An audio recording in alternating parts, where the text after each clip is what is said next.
Olá, pessoal. Vamos nos utilizar agora do livro 2 da República de Platão para comentar sobre o recurso didático mais eficaz e fácil de se utilizar, que é a contação de histórias.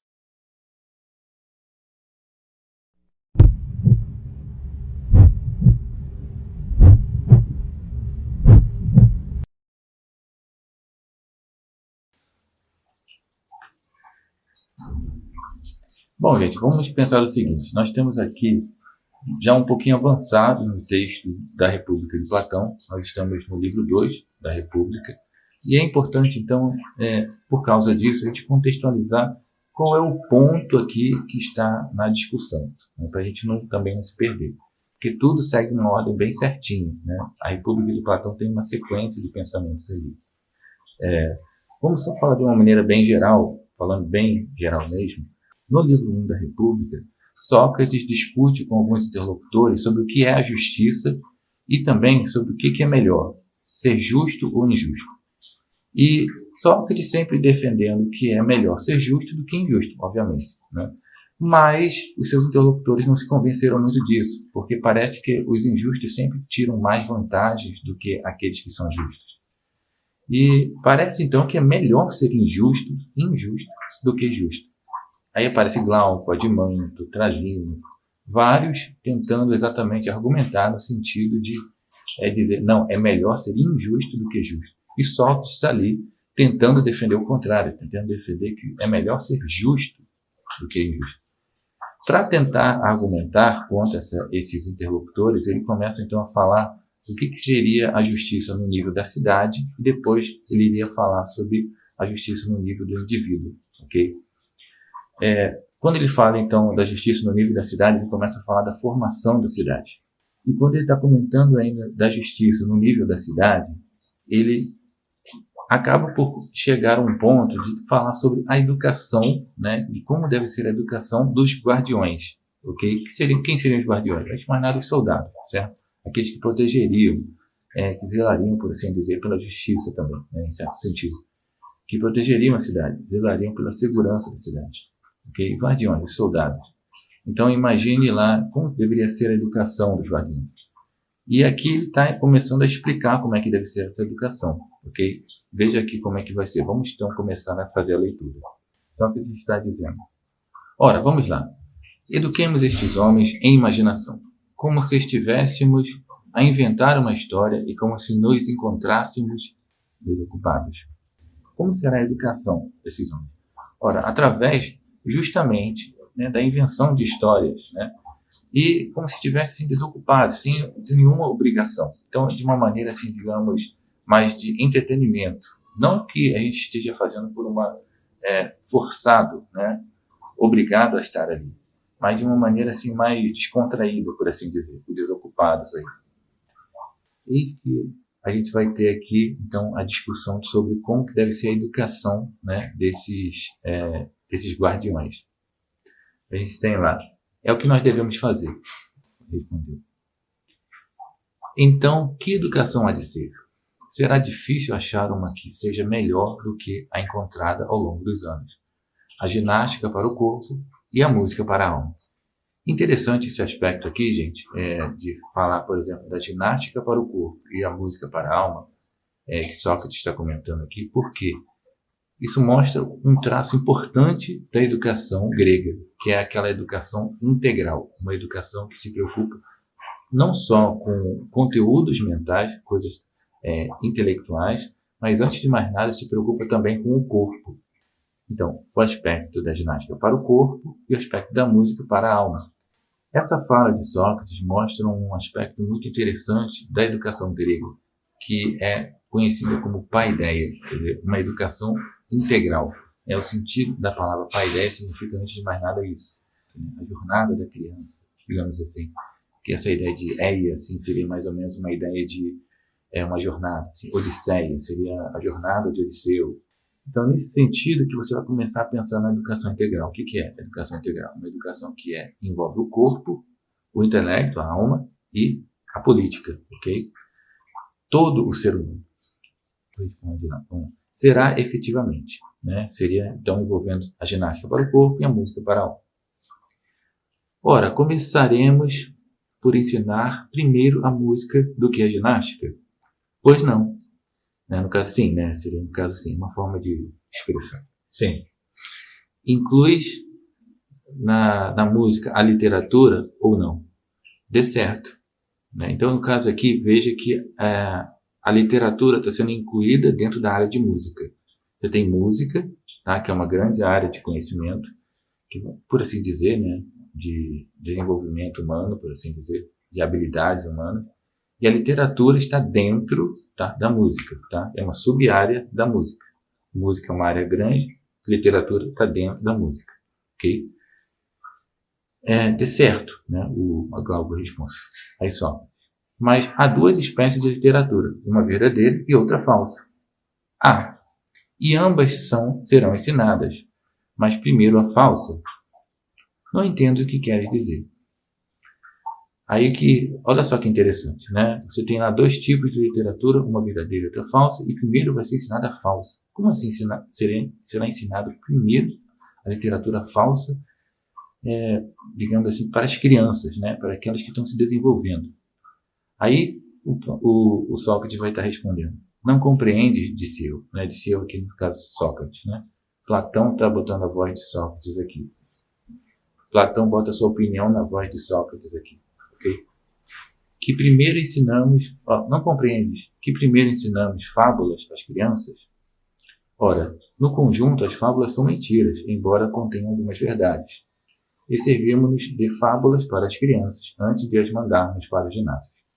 Veja que nós temos aqui um ponto bem interessante, que é, primeiro, quando a gente fala que as fábulas são mentiras. Realmente são mentiras, né, gente? É uma coisa muito curiosa isso. Por que a gente deveria começar por fábulas, né? Antes de mais nada, só o Platão está recomendando isso, né? Através da voz de Sócrates aqui, né? Platão está recomendando que a gente comece a ensinar fábulas, né, para as crianças, porque é uma coisa mentirosa, enganosa, né? Você está mentindo para as crianças. Assim como quando a gente conta lá a historinha dos três porquinhos, até hoje a gente faz isso, né? Contando a história dos três porquinhos, contando a história, sei lá, da Branca de Neve, e assim vai. Né? Todas essas histórias, elas são mentiras, e a gente está contando elas para as crianças. A gente deveria fazer isso? Platão diz, sim, deveríamos começar pelas fábulas, porque aí por causa exatamente que essas crianças ainda não estão muito bem desenvolvidas, ok? Então elas não têm aí um senso crítico muito grande para trabalhar com conceitos mais abstratos, mais pesados. Então a educação formal, de uma maneira muito formal, seria prejudicial. Por isso que ele fala que primeiro vamos ensinar as fábulas, contando histórias que são falsas, né? Que é o caso das fábulas. De fato, todo mundo sabe que Três Porquinhos não existe, que Branca de Neve não existe, nem nada disso. Mas acho que a gente ainda continua contando, né? Por que a gente continua contando? Porque ali o Platão já dá uma certa ideia, né? Apesar de serem mentiras, a gente tem lá que elas contêm algumas verdades. Como assim, né? Conter algumas verdades? É porque muitas das vezes contém verdades sobre comportamento, né? Como devem ser os comportamentos humanos, e você consegue traçar paralelos com o ser humano, com coisas práticas do nosso dia a dia. Então, os três porquinhos lá, por exemplo, é uma história que é falsa, todo mundo sabe que é falso, não existe porquinhos que constroem casas, nem lobos que sopram as casas, mas a gente tem lá uma moral da história, né? Que é a ideia de que, poxa, se você construir uma casa mais firme, mais segura, você vai estar mais, digamos assim, protegido, ok? Então é melhor se dedicar mais, trabalhar mais, produzir aquilo que é mais firme, mais seguro para a sua vida. Veja, conseguir encontrar o quê? A moral da história. E a moral da história é a base, então, do que seria dessas algumas verdades aqui. Mesmo as fábulas contêm algumas verdades. Mesmo as histórias falsas e mentirosas contêm algumas verdades. E a gente precisa de fábulas, muitas das vezes. A gente pensa que é só falar a verdade o tempo inteiro, mas não é tão simples assim. A gente precisa também de um pouco de fábula, um pouco de imaginação. Então, a educação começa exatamente pelo âmbito da imaginação, a partir da contação de histórias. Okay? e exatamente histórias falsas. E é interessante quando a gente pensa sobre isso, né? Porque geralmente a gente fala que, sei lá, a mitologia é uma coisa assim que só atrasa a vida das pessoas, mas se você pensar com calma, né, o mito, né? Mito significa uma narração, uma história. E, cara, é a maneira como primeiro se formou as cidades, antes de mais nada. Imagine lá, muitas pessoas se reunindo ao redor de uma fogueira para contar uma história, né? E a partir daquela contação de história, todo mundo começou a se identificar, começou a se reunir cada vez mais, e assim foram surgindo as primeiras comunidades, né? Foram começando a surgir também regras, porque, imagine, a partir de uma história você consegue passar uma série de regras de convivência, né? Você pode começar a passar valores ali, você pode começar a passar, sei lá, digamos, uma série de bases para coesão social, ok? Eu diria assim que talvez lá no início de tudo as sociedades se formaram a partir desses mitos, a partir dessas fábulas, e que de fato o Platão depois mais à frente vai realmente relacionar essas fábulas inclusive aos mitos gregos também, que muitos deles são também fábulas no posicionamento de Platão, ok? Então, você imagina lá, cara, Platão no meio da Grécia Antiga falando que, sei lá, aqueles deuses gregos são fábulas. Isso é bem revolucionário para ela. Mas muitos já falavam um pouco disso também. Outros filósofos também começaram a fazer essa crítica em relação à mitologia grega, né? Em relação àquela religião grega que ainda era bastante vigorosa naquele tempo. Mas o que é interessante a gente pensar é o seguinte, que, cara, as histórias formaram as religiões, né? Primeiro se contou histórias. E as religiões, por sua vez, começaram a determinar as regras de como se deve viver, quais as convivências, os valores morais, os papéis sociais, veja, como é que deve se comportar a mulher, como é que deve se comportar o homem.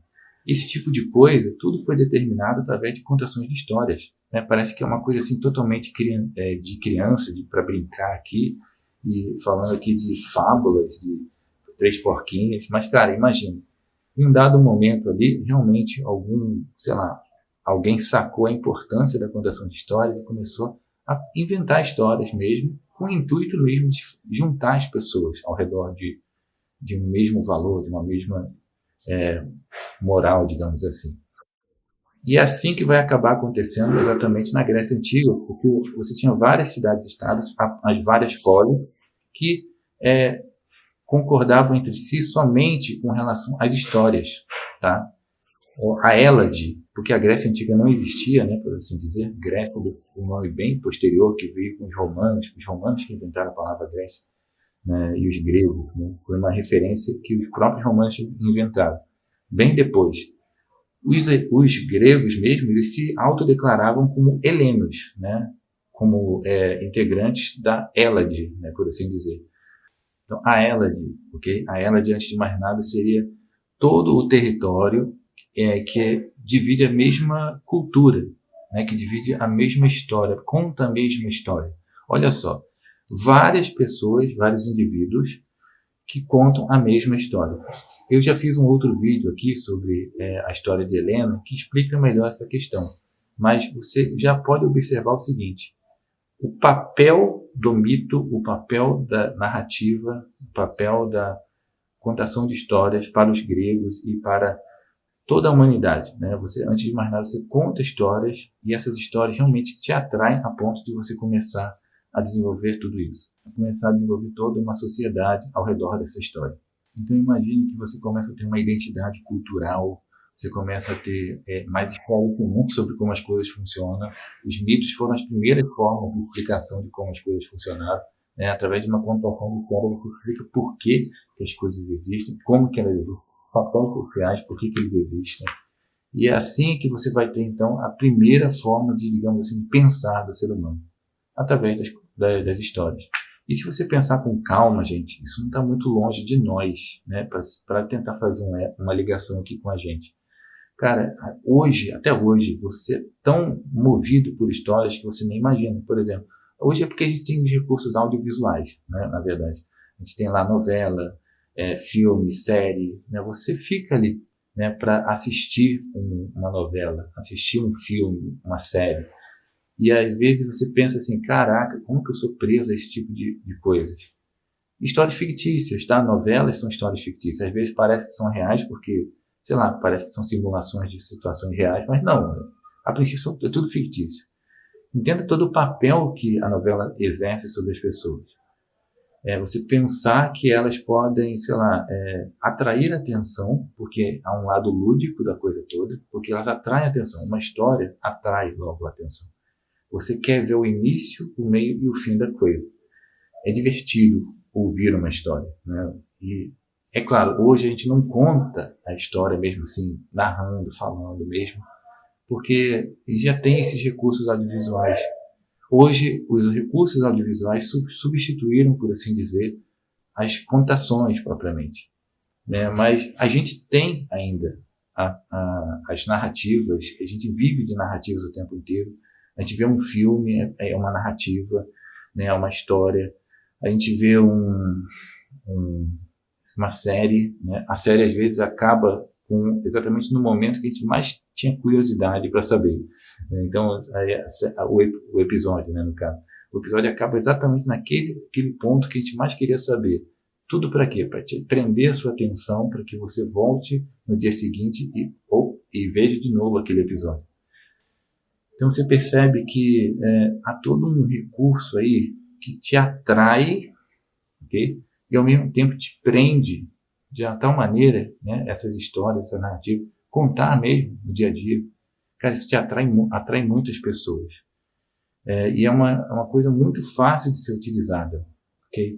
Pense aí comigo que qualquer um poderia utilizar o recurso da contação de histórias. Porque não exige conhecimento prévio.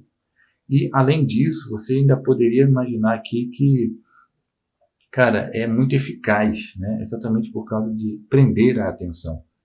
Cara, você quer realmente saber de um recurso didático que é indispensável para qualquer professor? É este. Tá? Todo e qualquer professor precisa saber contar alguma história. Depois de um tempo, né, como professor, você começa a perceber que talvez seja o único recurso que realmente prende a atenção dos alunos. Você ficar realmente explicando as coisas de uma maneira abstrata, você perde a atenção deles. Mas se você começar a contar uma história com início, meio e fim, que tem lá uma sequência de eventos que precisa terminar, né, ter a conclusão, os alunos ficam ali esperando, né, a resposta. É interessante que a gente observe que não é necessário um conhecimento prévio, ok? Nem do contador e nem do ouvinte. Okay? O contador de histórias ali não precisa ter um grande conhecimento para ver. Ele pode inventar uma história que tenha lá uma moral por trás, né? E essa moral da história já vai estar traçando paralelos com a realidade. Ao mesmo tempo, o ouvinte não precisa ter um grande conhecimento de técnicos para ouvir uma história, tá? Não precisa. E no dia a dia a gente se utiliza muito desses recursos, não tem como correr. Então, trata-se então do recurso mais simples e eficiente. O interessante, então, que a gente começa a ver é que mesmo as histórias falsas são úteis, que é exatamente isso que o Platão está comentando aqui. As fábulas, elas têm uma utilidade, têm uma importância para o aprendizado das crianças, ok? E quando a gente fala de crianças, a gente está falando de pessoas que não têm um desenvolvimento lá muito técnico de conhecimento. Então eles vão seguir sempre assim com historinhas bem simplesinhas, mas que transmitem algum valor, né? Alguma moral da história. É interessante pensar que, ao longo do tempo, a gente só talvez tenha aprofundado a maneira de contar a história, né? Porque se a gente for pensar, por exemplo, lá na origem eram os mitos, né? Histórias totalmente cheias de fábulas, cheias de mentiras, mas com o tempo a coisa foi se desenvolvendo, né? Então, por exemplo, a gente começa a falar dos diálogos de Platão. Isso aqui que a gente acabou de ler, que a gente está começando a ler, né, pelo menos. Essa historinha aqui, né, isso aqui é uma historinha de um diálogo, né? Sócrates conversando com Glauco. Pois bem, é uma história. É a maneira como Platão fez para simplesmente expor o seu pensamento. Ao invés de escrever de uma maneira corrida, não, ele contou um diálogo de Sócrates com Glauco. Olha só que interessante. Você poderia fazer isso, você contar um diálogo que você teve com alguém. E isso vai ser uma contação de histórias também. ok? E aqui você tem lá esse recurso, então, da contação de histórias na base do diálogo, né? Também é uma forma de contação de histórias. É interessante pensar que esse diálogo também, essa forma de diálogo aí, de Platão, ela é exatamente aquele discurso, aqueles textos mais assim, voltados para a população que não tem tanto conhecimento. Observe que os próprios filósofos, quando eles querem alcançar um determinado público leigo, né, um público que não tem muito conhecimento, o que os filósofos fazem? Eles simplesmente contam diálogos, histórias, ok? E essas histórias acabam por trazer um esclarecimento melhor de vários assuntos, ou colocar ali nas entrelinhas vários assuntos. E as pessoas vão entendendo muito melhor através da contação de história do que propriamente através de um pouco muito abstrato. Os filósofos mesmo se utilizam desse recurso, né? Você tem lá a alegoria da caverna, de Platão. Mesmo na Idade Moderna, você pode falar simplesmente de Leibniz, lá na Teodiceia, você pode falar de Voltaire, né? As histórias de Voltaire, né? Como Cândido, que é uma narrativa também, uma história. Você pode falar depois também das histórias, né? Assim falou Zaratustra, né? De Nietzsche, né? No caso. E para você observar que são assim recursos que vão ser bastante utilizados pelos próprios filósofos. Os diálogos, as conversas, as narrativas de sequências de eventos. Percebe que a coisa ficou um pouquinho mais intelectual, né? Porque você está falando de diálogos agora. Ao invés de ficar falando lá de coisas muito super fantásticas, de deuses, de heróis, que não sei o quê. Houve um avanço. Há quem diga também, a gente pode falar aqui de uma maneira um pouco mais, sei lá, como se fosse, né, uma história. A gente pode falar também dos próprios relatórios científicos como se fossem uma historinha, né? Porque os relatórios fazem o quê?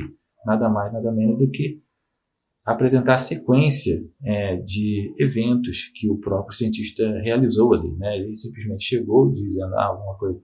Eu problematizei tal história de tal. Eu problematizei tal coisa de tal maneira.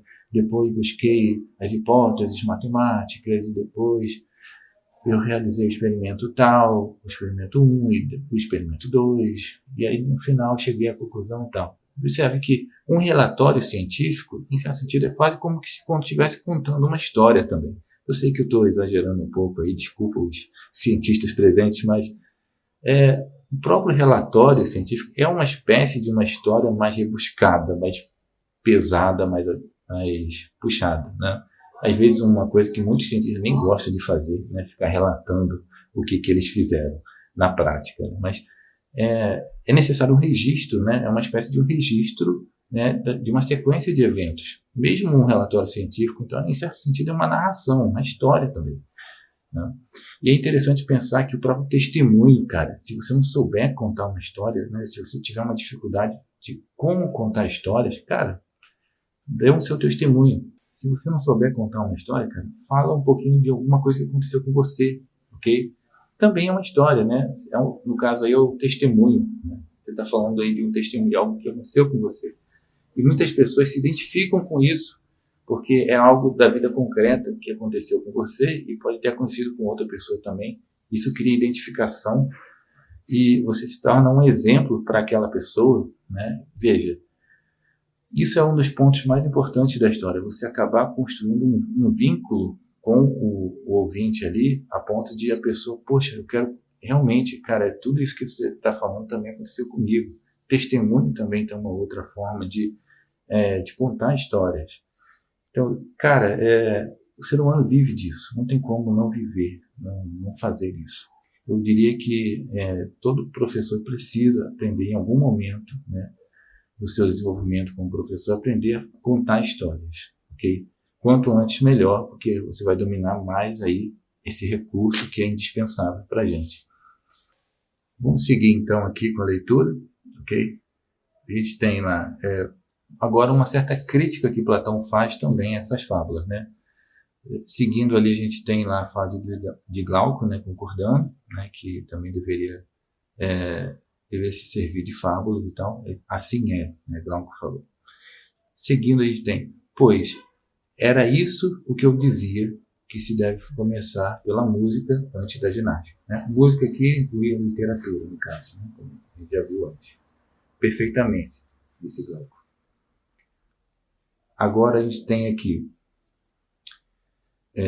Ora, tu sabes que, em qualquer empreendimento, o mais trabalhoso é o começo, sobretudo para quem for novo e tenro, pois é sobretudo nessa altura que se é moldado, se é moldado e se enterra a matriz que alguém queira imprimir numa pessoa.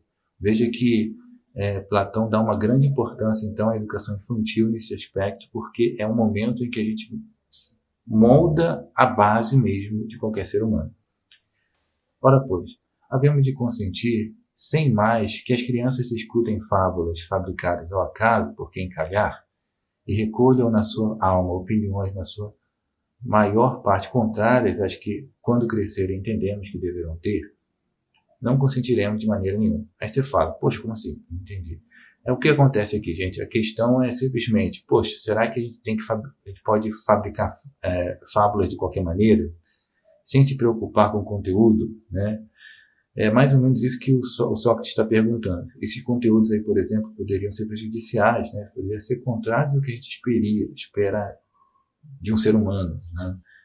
Tipo, vai que uma história fala sobre, sei lá, sobre traição, né? E mostra lá um Deus traindo a esposa, a deusa lá. Isso quer dizer que essa história pode ser contada? Logo de cara a gente vai dizer assim, pô, traição é uma coisa que a gente não espera, que a gente não quer que as pessoas tenham, né? Desobediência é uma coisa que talvez a gente espere que as pessoas não tenham. Tem um certo ponto, né? Que às vezes é bom também se revoltar. Mas vamos supor, uma prática assim que quebre, né, com a própria coesão social ou que destrua a ordem social, você começa a imaginar, poxa, tem alguma coisa errada. Aí a gente vai começar a imaginar então que as fábulas precisam ser assim filtradas, né? É isso que vai acabar acontecendo a partir daqui. Então, Sócrates continua. Logo, devemos começar por vigiar os autores de fábulas e selecionar as que forem boas e proscrever as más. As que forem escolhidas, persuadiremos as amas e as mães a contá-las às crianças e a moldar as suas almas por meio das fábulas, com muito mais cuidado do que os corpos com as mãos. Das que agora se contam, a maioria deve rejeitar-se. Olha só que interessante, né? Ele fala que a maioria das fábulas que eram contadas naquele período deve se rejeitar. Aí segue. Quais? Pelas fábulas maiores, avaliaremos das mais pequenas. Pois é forçoso que a matriz seja a mesma e que grandes e pequenas tenham o mesmo poder. Ou não achas? Acho, mas não entendo quais são as maiores que dizes. Essas maiores que dizes. Veja que agora vai ser esclarecido, então, o que são essas fábulas maiores. Olha que coisa meio ousada por parte de Platão.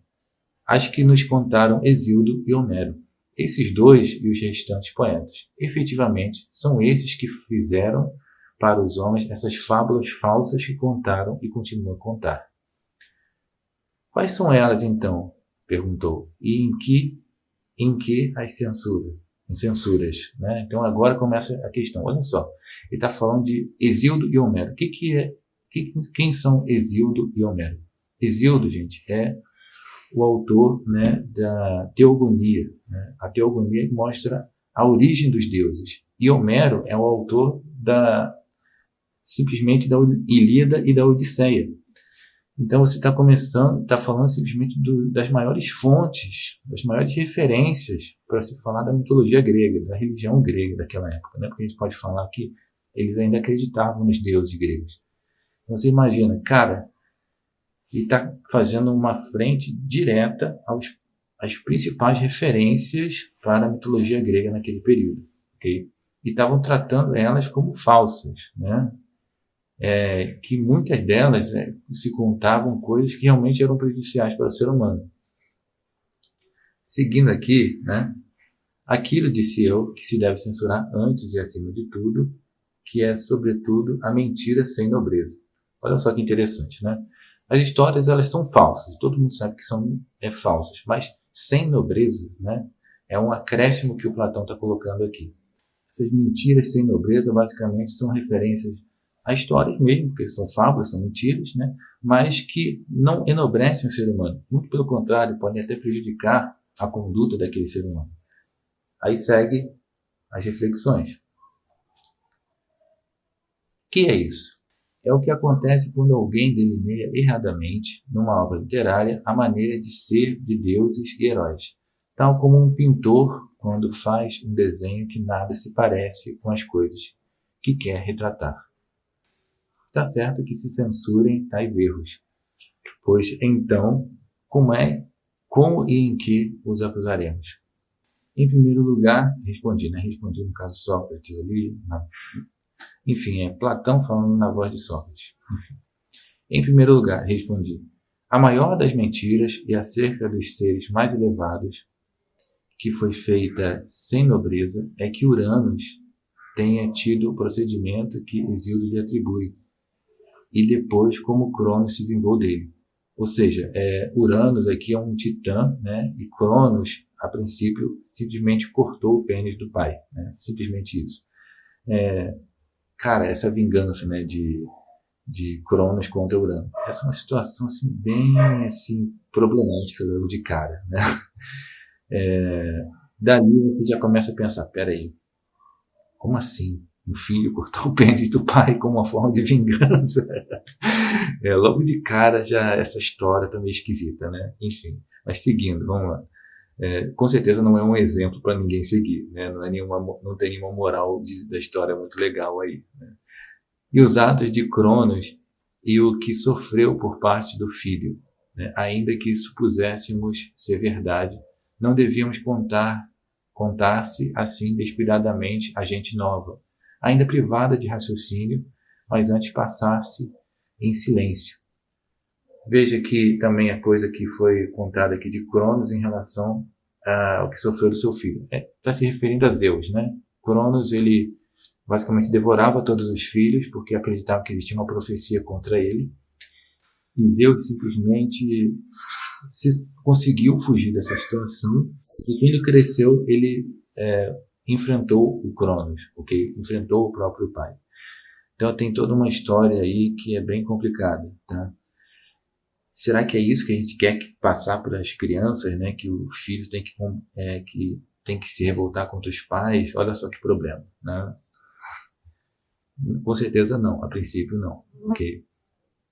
Então essas coisas devem se passar em silêncio, não devemos contar isso para as crianças não, ok? E se fosse forçoso referi-lo, escutá-lo-iam em segredo, o maior número possível de pessoas, depois de terem sacrificado não um pouco, mas uma vítima enorme e impossível de encontrar, a fim de que fosse dado ouvido em muitos poucos. Esse trecho, então, acaba nos remetendo a uma coisa bem curiosa, né? Que naquela época, obviamente, haviam rituais que eram a base de toda a mitologia daquele período. Se existe também uma crítica muito grande que os filósofos fazem com relação à mitologia, é em relação aos sacrifícios que eram realizados em nome de algum deus, aquele deus que foi determinado através de alguma contação de história, né? Então imagina, uma contação de história que era falsa e as pessoas estão ali sacrificando umas às outras ou sacrificando um animal em nome daquele Deus que foi determinado através de alguma história. Realmente, essas histórias são, sem dúvida, desagradáveis. Né? Se encontra, então, toda essa questão. Né? E veja, então, aí, continuação de Sócrates, ele vai dizer, e não devem contar-se o adimanto na nossa cidade. Nem deve dizer-se a um jovem que nos escuta que, ao cometer os maiores ultrajes, não faz nada de surpreendente, nem tampouco ao castigar por todos os modos um pai que lhes fez mal, mas estaria a fazer o mesmo que os primeiros e os maiores dentre os deuses. Veja que parece que, pelo fato de a criança ficar ouvindo histórias desse tipo, ele começa a se achar na razão de fazer isso com seus próprios pais. Isso é um problemático pra caramba, né? Eis aí o problema da imitação, que vai ser também tratado mais adiante. Seguindo aí, não, por Zeus, respondeu. Também a mim não me parece que seja conveniente contá-lo. E Sócrates, nem de modo algum, prossegui eu, que os deuses lutam com os deuses, que conspiram e combatem, pois nada disso é verdade. Se queremos que os futuros guardiões da nossa cidade considerem uma grande vileza odiarem-se uns aos outros por pouca coisa. Então, não se lhes devem contar ou retratar lutas de gigantes, inimizades mútuas e variadas de deuses e heróis para com parentes ou familiares seus. Mas, se de algum modo queremos persuadir de que jamais um cidadão teve ódio a outro, nem isso é sancionado pela lei divina. É isto que deve ser dito, de preferência às crianças, por homens e mulheres de idade. E quando elas forem mais velhas, também os poetas devem compelir-se a fazer composições próximas desse teor.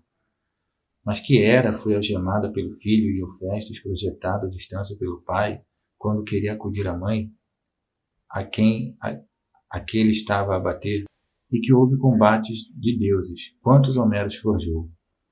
É coisa que não deve aceitar-se na cidade. Olha que audácia de Platão, né, que ousadia de falar que Homero forjou histórias mitológicas lá, histórias que eram a religião, né, a base religiosa daquele período. Ele está simplesmente dizendo que Homero forjou essas coisas. É coisa que não deve aceitar-se na cidade. Quer essas histórias tenham sido inventadas com um significado profundo, quer não.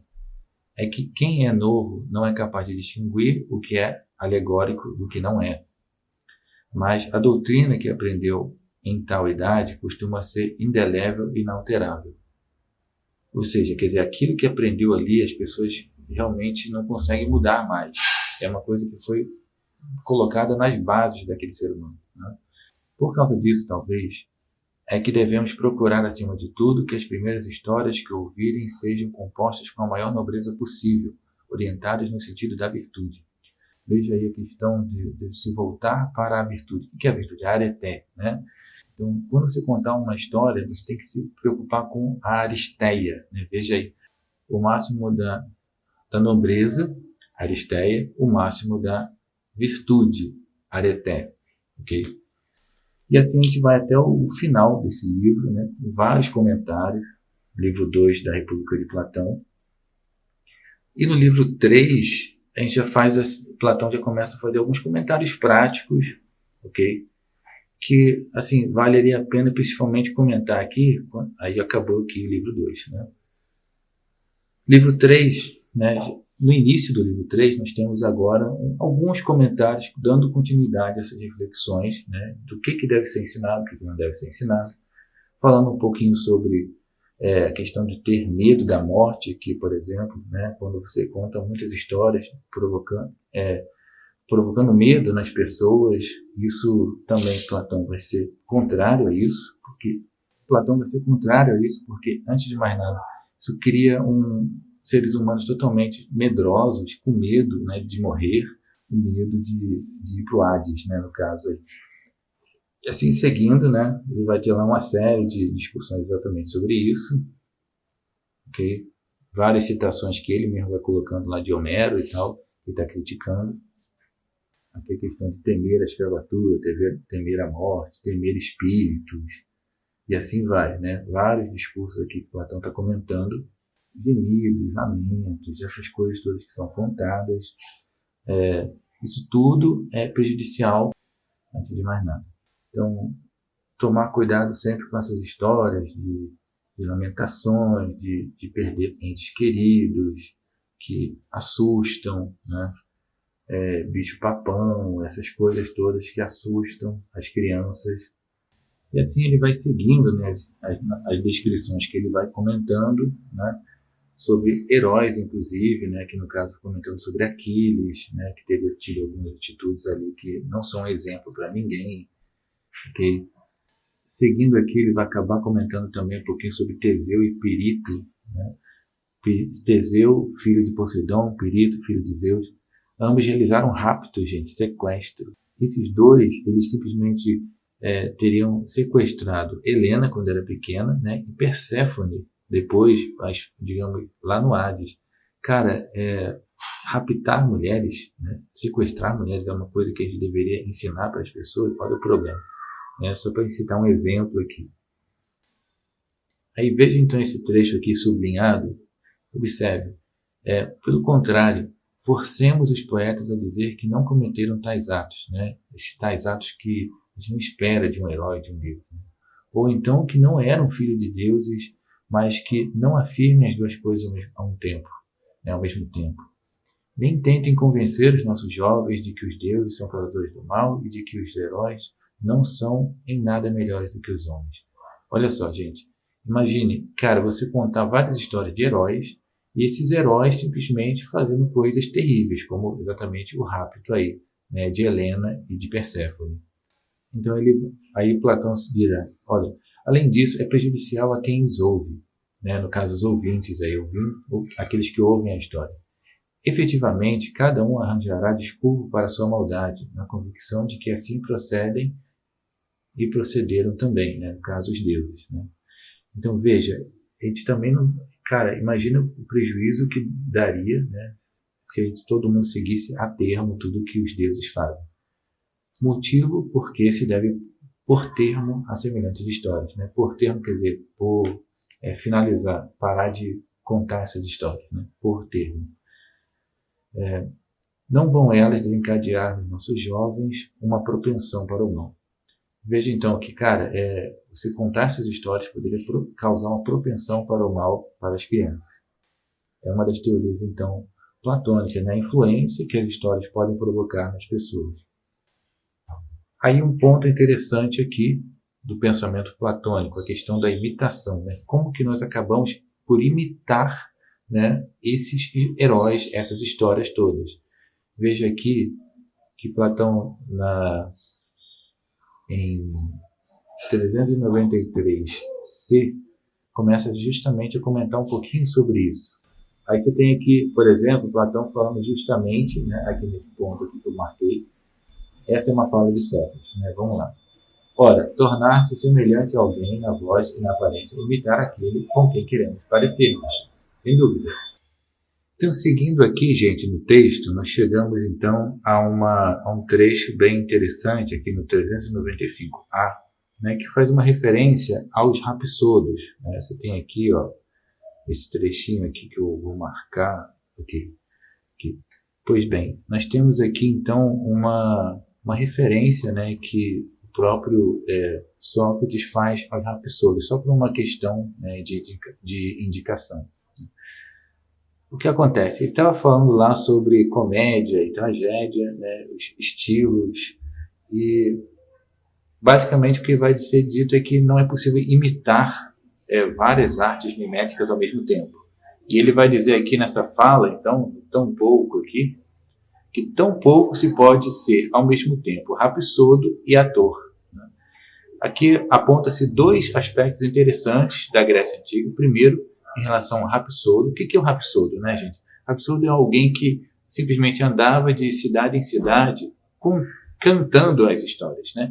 E, tipo, recitando de uma forma assim mais melodiosa, com auxílio de instrumentos, ok? Então você tem lá uma série de pessoas que simplesmente se dedicavam a contar histórias na Grécia Antiga, que eram os rapsodos. Isso lembra muito o que é conhecido também como literatura de cordel, né, que acontece no Nordeste brasileiro. Até hoje, né, ainda tem muitas pessoas que simplesmente recitar a história, né, recitar toda a história de uma forma rimada, por assim dizer. Às vezes com uma melodia acompanhando. Então é interessante que isso já era feito lá na Grécia Antiga como uma forma de entretenimento e que transmitiam as histórias. Né? O próprio Homero algumas pessoas dizem que ele teria sido uma espécie de rapsodo, né, também. Apesar de que ele era cego, né? Não sei se é próprio Homero, se existe um Homero histórico também, existe toda uma série de problemas em torno disso. Mas existem os homéridas, né, que existe um conjunto de pessoas que realmente exerciam essa função de serem rapsodos, ou aedos também, né? Uma outra palavra também que acaba aparecendo de vez em quando é aedos, que seria exatamente também cantar, né, as histórias, antes de mais nada. Aqueles que cantavam as histórias com acompanhamento musical. Né? Agora, a questão do ator também, que é uma referência aí desse texto, é interessante porque estamos falando aqudo do teatro, né? O teatro grego surgiu na Grécia. Eis aí uma outra forma de contação de histórias que envolve um certo recurso audiovisual, porque as pessoas simplesmente apresentavam as histórias através daquele palanque e tudo, através das interpretações que os atores faziam. Então você tem lá o ator, né, como uma referência aqui também ao teatro grego, ok? Então é uma outra maneira de você também ter uma contação de história, através de uma espécie de teatrinho, né? Agora com muito mais envolvimento, né, das pessoas, porque as pessoas estão visualizando a história, antes de mais nada. Então a gente tem aqui, né, só para a gente fazer uma referência, né, nesses dois casos, tanto do Rapsódo, né, uma coisa cultural da Grécia Antiga, que auxiliou muito na difusão das histórias, quanto o próprio teatro grego, que também ampliou bastante isso. Haviam várias peças, por exemplo, As Nuvens de Aristófanes, né, a peça As Nuvens, certo? De Aristófanes, relata simplesmente a história de Sócrates, né? Sócrates lá. É claro que é um pouco perigoso isso, porque Sócrates acaba sendo relatado de uma maneira meio prejudicial, inclusive colocando ele como um doidão e tal, de uma maneira meio que pejorativa. Inclusive, pode ter sido uma das bases lá do julgamento que levou à morte de Sócrates. Então, assim, veja aí o perigo, né, de você contar uma história que pode causar uma série de problemas. E realmente também, gente, a história, logo aqui embaixo, nós vamos comentar um trecho aqui, que é o 395C, ok? Aqui nós vamos falar justamente também da questão da imitação, okay? Que eu acho que é um ponto que é importante a gente comentar aqui com vocês. Vamos ler primeiro e depois eu faço comentário aqui com vocês, né? Por conseguinte, se conservarmos o primeiro argumento de que os nossos guardiões, isentos de todos os outros ofícios, devem ser os artífices muito escrupulosos da liberdade do Estado, e de nada mais se devem ocupar que não diga respeito a isso, não hão de fazer ou imitar qualquer outra coisa. Se imitarem, que imitem o que lhes convém desde a infância: coragem, sensatez, pureza, liberdade e todas as qualidades dessa espécie. Mas a baixeza não devem praticá-la nem ser capazes de a imitar, nem nenhum dos outros vícios, a fim de que, partindo da imitação, passem ao gozo da realidade. Ou não te apercebes de que as imitações, se perseverar nelas desde a infância, se transformam em hábito e natureza para o corpo, a voz e a inteligência. Veja que, olha só, a gente tem uma série de problemas aqui, né? Quando você conta histórias, você acaba criando certos heróis, né? Certas figuras que servem de exemplo, né? As pessoas começam a se espelhar naqueles indivíduos e, ao se espelharem naqueles indivíduos, acabam imitando, né, o comportamento deles. Imagine que uma pessoa comece a imitar, ou as crianças, né, comecem a imitar certos comportamentos errados desde a infância. O que poderia provocar na vida adulta, né? Principalmente pelo hábito, né, ali no finalzinho do parágrafo, pelo hábito. O que provocaria, né, isso nas crianças? Simplesmente atitudes completamente aversas à realidade e muito ofensivas, né, antes de mais nada, e prejudiciais para a própria cidade e para a justiça. Veja que você tem uma responsabilidade muito grande, então, a respeito de que heróis você está passando, né, que exemplos você está passando através dessas histórias. Porque se você passar exemplos que sejam prejudiciais, acabou, né? E é interessante quando a gente fala também da questão da imitação, porque realmente a gente acaba se identificando muito, né, com um determinado personagem, com um determinado herói. Será que aquele personagem, aquele herói é realmente alguém que vale a pena ser seguido, digamos assim? Mesmo quando é um personagem falso, é interessante falar isso, né? Porque a gente pensa, poxa, essas histórias aí que a gente tem até hoje, né? Até hoje a gente tem aí do Capitão América, do Homem de Ferro, né? E assim vai, cara. Essas histórias, será que elas são dignas de serem seguidas? Você tem lá o Capitão América, por exemplo, no filme Soldado Invernal, né? O Capitão América simplesmente se revoltando contra o Estado, contra as leis, né? Para proteger um amigo. Eis aí uma boa reflexão para ser feita. Você concorda que as pessoas deveriam agir contra a lei para ajudar algum amigo? Olha que problema, né? Isso é uma questão de uma reflexão que a gente poderia fazer aqui. Esses caras representam o quê? Um exemplo para as pessoas. Será que deveria ser? Recentemente também aconteceu um caso muito interessante, né, de uma mulher que simplesmente matou a mãe, né, uma menina que matou a mãe de uma maneira assim que ela viu numa novela. Basicamente essa menina viu uma forma de assassinato na novela e logo no dia seguinte ela simplesmente imitou na mesma estrutura, né? Não vale nem a pena explicar o que ela fez exatamente, porque senão vocês vão acabar imitando. Será que aquilo que está sendo transmitido, o conteúdo da história que está sendo transmitido, é um conteúdo que deve ser seguido? Tá? Eis aí então a grande questão que deve ser colocada sempre quando a gente for falar então de histórias, tá bom? Narrativas. Tome cuidado se essa narrativa aí pode ser prejudicial para quem está ouvindo. E, assim, é claro, né, gente, um ponto importantíssimo que vale aqui ser colocado também. A questão da imitação envolve também uma questão de identificação com o personagem. Você precisa se identificar com o personagem. Se você quer realmente contar uma história com base em virtudes e qualidades, você quer estimular a pessoa a praticar virtudes, antes de mais nada, você tem que fazer o quê? Você tem que simplesmente apresentar, então, aquele personagem que mais se aproxima do público-alvo. Okay? Você está contando uma história, então você tem lá um público-alvo. Você vai botar o personagem parecido com aquele público-alvo, para que haja o quê? Um ambiente de representatividade. Sim, você se sente representado, né, naquelas histórias que são contadas aí, sei lá, no cinema, nos filmes, quando a gente vê a inclusão, por exemplo, de mulheres que são super-heroínas. Para citar um exemplo aqui, né, você pode pensar simplesmente na Mulher Maravilha como uma representante das mulheres. Né? Raramente você vê uma mulher com um papel de heroína. Né? Hoje em dia você está vendo mais. Né?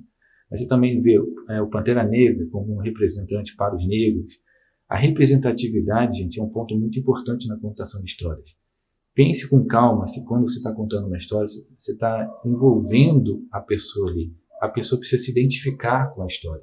Porque uma vez que ela começar a se identificar, ela vai querer saber a história até o fim.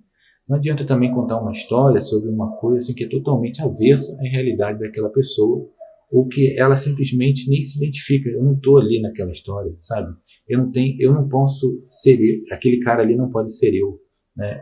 Você precisa fazer as descrições dos personagens de uma forma que aproxime do ouvinte que você está contando, ok?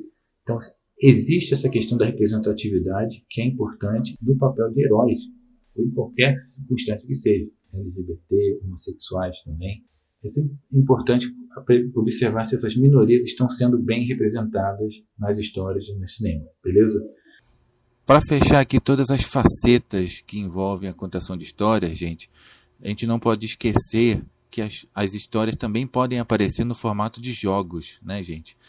Os jogos, eles, antes de mais nada, são um formato que prende ainda mais, porque você tem um aspecto interativo, né, por trás daquilo ali. Os videogames que nós temos hoje em dia, e também as brincadeiras. A gente pode pensar também em brincadeiras antigas, clássicas, né, como o bom e velho RPG, né? Role Playing Game, um jogo em que você assume personagens na história. O que basicamente acontece é você ter um mestre, né, que seria o correspondente aí ao contador de histórias. Ele vai determinar a sequência de eventos, o que vai acontecer ali na história. E todos os ouvintes, eles vão interagir, né, com esse mestre. E interagir no sentido mesmo de determinar quais são as ações de cada personagem lá que eles escolheram, né? Se alguém escolheu ser um príncipe, se alguém escolheu ser um guerreiro, se alguém escolheu ser um arqueiro, sei lá, uma guerreira, uma princesa, sei lá. Cada um vai simplesmente decidir por seu personagem, né? Por aquele personagem que você escolheu. É muito interessante, então, imaginarmos essa estrutura, né, de interação. Você já tem agora uma contação de histórias que é interativa, em que os ouvintes participam e determinam as ações dos personagens da história. Olha só que legal. Então vale a pena observar, claro, tem o uso de dados, tem todas umas regrinhas muito específicas que eu não estou comentando aqui. mas vale a pena perceber todo o potencial pedagógico que está por trás desse recurso que existe hoje em dia.